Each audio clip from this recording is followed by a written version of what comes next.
So next is preparation of alcohols from alkenes. Now we have two methods of doing this.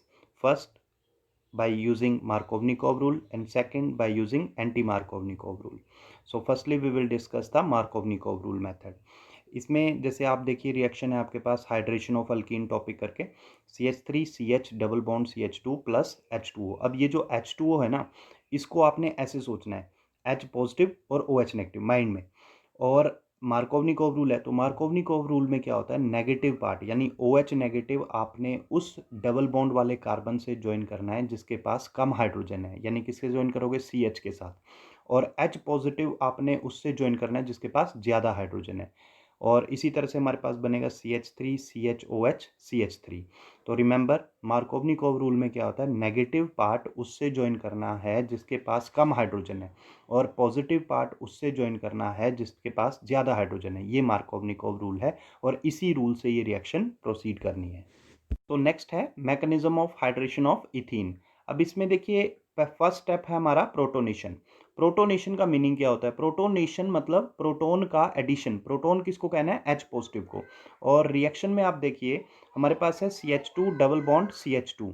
तो जिस CH2 पे H positive attack कर रहा है उस CH2 पे क्या होगा, जो डबल बॉन्ड है, डबल बॉन्ड में से एक सिग्मा होती है एक पाई होती है, तो जो पाई इलेक्ट्रॉन्स हैं वो उस CH2 की तरफ आना शुरू हो जाएंगे और उस CH2 पे बन जाएगा नेगेटिव चार्ज।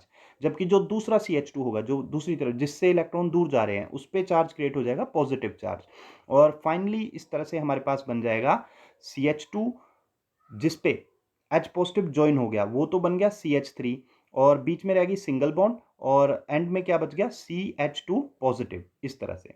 और सेकंड स्टेप में क्या होगा, जब ये CH3 CH2 पॉजिटिव बन जाएगा यानी कार्बोकटाइन बन गया तो उस पर न्यूक्लियोफिलिक अटैक होगा वाटर का, N4 नेगेटिव N4 न्यूक्लियोफाइल याद होगा।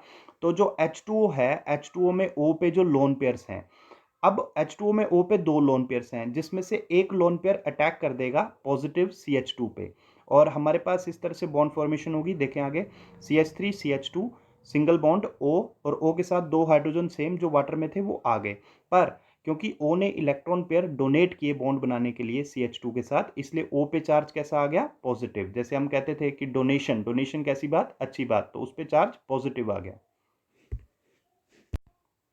तो लास्ट स्टेप है डीप्रोटोनेशन। अब डीप्रोटोनेशन में क्या होना है, ये जस्ट प्रोटोनेशन का अपोजिट है। प्रोटोनेशन में हमने कहा एडिशन ऑफ प्रोटॉन, डीप्रोटोनेशन में रिमूवल ऑफ प्रोटॉन होगा।